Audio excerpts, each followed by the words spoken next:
안녕하세요. 놀라운 논란의 미스터 논란입니다. 손흥민 선수가 뛰고 있는 토트넘 소식 전달해드리도록 하겠습니다. 토트넘이 간만에 부상자 명단이 겁나 길어졌습니다. 이게 이제 좀 문제가 될 수 있는데 갈라타사라이전이 다가오고 있기 때문이죠. 이 상황 가운데 손흥민 선수는 무조건 출전할 것이다 라는 이야기가 나오고 있는데 그 이야기가 왜 때문인지, 그리고 현재 외신에서 나오고 있는 토트넘 관련된 소식들 모아가지고 전달드리겠습니다. 바로 들어가 보시죠.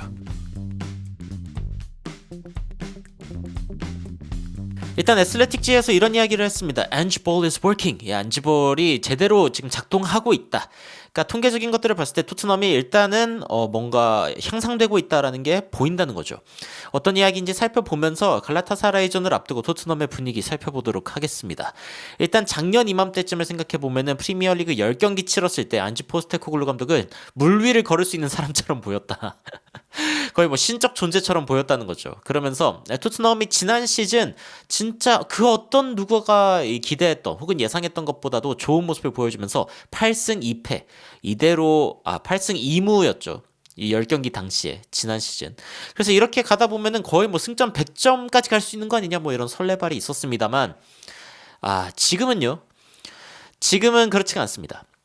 뭐라고 이야기하냐면은 지금 리그 테이블 살짝만 봐도 2023년에는 아스날과 맨시티가 이제 뭔가 승점 차이가 별로 안 나고 있던 상황이었는데 지금은 그렇지 않다. 지난 시즌 같은 경우에는 거의 뭐 98점까지 나올 수 있다 이런 이야기가 나왔는데 이번 시즌 살펴보면은 토트넘은 지금 7위에 위치해 있는 상황이고요. 그리고 극상위권인 뭐 리버풀, 맨체스터 시티랑은 거의 뭐 리버풀이랑 9점 차이네요. 엄청나게 많이 차이가 나고 있는 상황이기 때문에 뭐 심각하다라고 볼 수도 있겠습니다.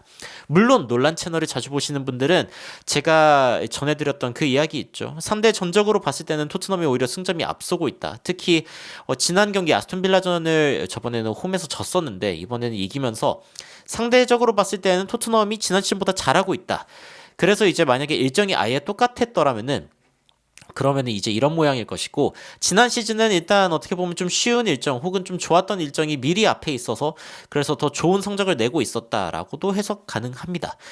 그런데 일단 토트넘의 지금 성적이 지난 시즌에 비해서 좀 아쉬운 것은 사실이긴 하죠. 작년 이맘때는 1위였지만 지금은 7위이기 때문에 그냥 겉으로 보기에는 좀 문제가 있어 보입니다. 게다가 이번 시즌 이제 반더벤도 부상을 또 당했고 뭐 이런 상황이 있었지만 이번 시즌 토트넘은 좀 다릅니다.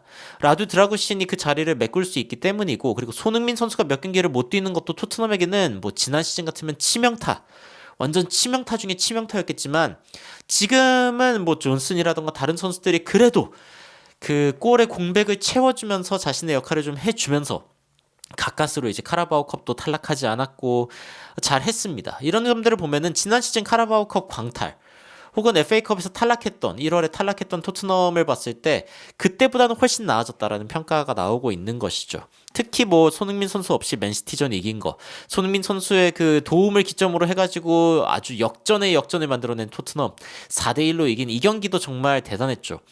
토트넘의 경기력이 올라오고 있다는 것은 지표를 통해서 확실하게 볼 수 있는데 지난 시즌보다 슈팅 개수 혹은 골 기대값 이런 부분들이 확실하게 늘어난 모습이 보이고요. 실제로 이제 넣고 있는 골의 수도 더 많아지고 있습니다. 득점이 늘어난 것도 그렇지만 다른 이제 상대팀에게 내주는 어떤 슈팅 이거 확실하게 줄어들고 있고요. 그리고 이 실점 기대값이 확실히 줄었습니다. 그러니까 작년 같은 경우에는 1.8의 골 기대값에 지금은 이제 2점으로 올랐지만 공격적으로도 발전했고 수비적으로 1.7의 실점 대비 기대값이 있었는데 지금 1.2로 떨어졌기 때문에 토트넘이 훨씬 더 기대 실점 값은 많이 떨어지고 있다. 심지어 이제 실제적인 통계도 이와 거의 비슷한 상황을 보이고 있습니다. 점유율은 지난 시즌이 약간 더 높기는 했지만 뭐 무의미할 정도로 둘 다 어마무시하게 높습니다. 61%, 62%고, 그리고 이제 PPD의 뭐 압박 수치, 그리고 이제 높은 상대방 진영에서의 어떤 턴오버 같은 것들도 지금 훨씬 더 많이 만들어내고 있고, 슈팅으로 이어지는 턴오버라던가 아니면 뭐 골로 만들어지는 하이 턴오버는 사실 예전에는 위에서 끊어냈을 때 그걸 가지고 골을 만들어내는 빈도가 조금 더 높았지만 여하튼 나머지 부분에서는 토트넘이 이번 시즌 훨씬 더 좋은 모습을 보이고 있다라는 통계가 나오고 있는 거죠. 게다가 이제 그 지난 시즌과 이번 시즌을 좀 비교를 해봤을 때 일단 그 팀 퍼센타일 이제 전체적으로 유러피언 리그에서 이제 몇 점 정도 줄 수 있냐, 찬스 프리벤션 같은 경우에 토트넘이 엄청나게 많이 성장했다라는 거를 볼 수가 있고 뭐 뛰는 압박 강도, 뭐 하이 라인, 상대방 슈팅 못하게 하는 게 이제 진짜 많이 늘어난 거고 수비적으로도 뭐 거의 예전과 같거나 많이 발전한 부분이 눈에 띄고요. 그리고 빌드업 같은 것도 잘하고 있는데 이번 시즌 약간 아쉬운 거는 이제 압박을 했을 때 약간 더 힘들어하는 부분이 있는 것 같다라는 평가가 있습니다. 그리고 이제 센트럴 프로그레션 중간으로 이제 그 직진하는 중간을 통해서 이제 공을 앞으로 보내는 그런 부분들에 있어서는 토트넘이 많이 떨어졌네요. 측면적으로 이제 전개를 많이 하고 있다라고 볼 수도 있겠죠. 근데 필드 틸트 같은 경우에는 그러니까 어느 팀이 더 유리하게 이 경기를 더 유리하게 가져가냐 이런 부분에 대해서는 토트넘이 조금 더 발전한 부분이 있다라는 게 보이고 공격적으로는 찬스가 지난 시즌보다 좀 많이 만들어지고 있다라는 거를 볼 수가 있습니다. 슈팅 퀄리티는 약간 좀 떨어진 부분이 있기는 하지만 말이죠. 여하튼 토트넘은 이번 시즌 지난 시즌에 비해서 분명히 발전하고 있는 부분들이 보이고 그리고 재밌는 부분은 이겁니다. 이 토트넘 2016-17 시즌 이후 그러니까 거의 뭐 손흥민 선수의 시기를 쭉 이렇게 나열해서 봤을 때 언제가 가장 그러니까 expected goal difference가 우리의 골 기대값 그리고 골 실점값 이거를 서로 이렇게 재했을 때 가장 높은 수치가 언제였냐? 콘테 때였습니다. 2021-22 시즌 손흥민 선수가 득점왕했던 그때죠. 그때가 가장 높았는데 지금 포스테코글루 감독의 이 토트넘이 거의 그에 근접한 기록을 내고 있다라는 것입니다. 지난 시즌 포스테코글루 감독은 0.12점이었거든요. expected goal difference가. 근데 이 부분이 이제 비약적으로 늘어난 거죠. 이거는 사실은 경기력 자체가 공수양면으로 많이 발전했다라고 볼 수 있는 지표입니다.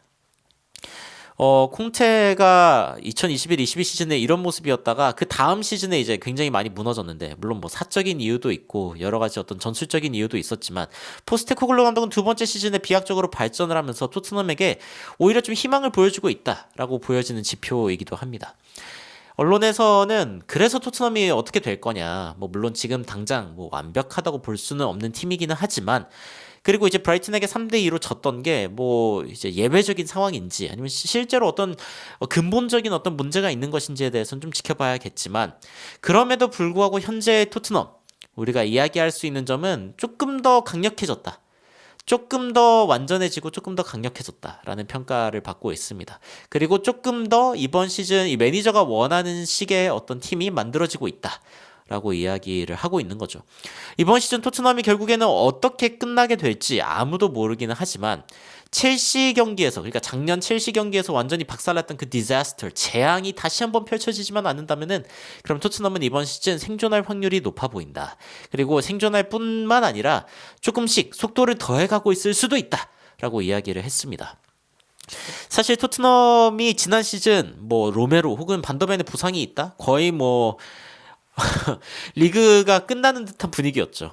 진짜 망하는 분위기였는데 근데 이번에는 크리스티안 로메로의 부상이 있음에도 불구하고 그나마 토트넘이 좀 숨을 쉴 수 있습니다. 라두 드라고신도 있고 그리고 이제 벤 데이비스도 일단은 백업에서 잘 해주고 있고 히샬리송이 이제 또 부상을 당한 게 좀 문제라면 또 문제입니다. 게다가 이번에 좀 문제인 게 뭐냐면 수비진도 수비진인데 티모 베르너도 아프고요. 마이키 무어도 바이러스에 걸려가지고 그래서 이제 아프다고 합니다. 이렇게 되면요, 이제 외신에서는 뭐 포스터 키퍼와 함께 그레이, 드라고신, 데이비스, 우도기 이렇게 나올 것 같기는 하고요.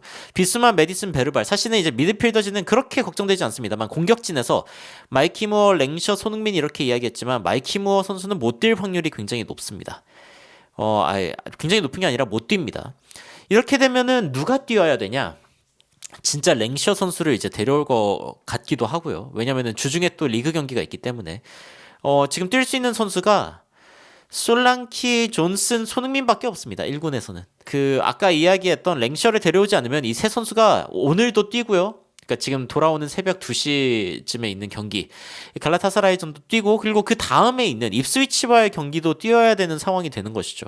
갈라타사라이와 토트넘의 경기는 이제 내일 새벽 돌아오는 새벽이죠. 새벽 2시 45분에 있고 입스위치가 이제 바로 며칠 뒤에 있습니다. 그러니까 단지 한 이틀 정도 차이 밖에 안 나는 그런 상황에다가 심지어 낮 경기, 그러니까 그 영국 입장에서는 낮 경기이기 때문에 토트넘이 굉장히 힘든 일정을 치러야 하는 상황인데 손흥민, 솔랑키 존슨을 다 써야 되는 상황이 올 수도 있는 겁니다. 손흥민 선수 이렇게 하고 또 이제 A매치 기간 갔다 온 다음에 또 맨시티와의 경기도 있고 로마와의 유로파리그 경기도 예정되어 있는 상황이기 때문에 진짜 험난한 일정이 기다리고 있습니다. 이 상황 가운데 토트넘이 어떻게 손흥민 선수를 좀 활용하는지 이런 부분들도 잘 눈여겨봐야 될 것 같고요.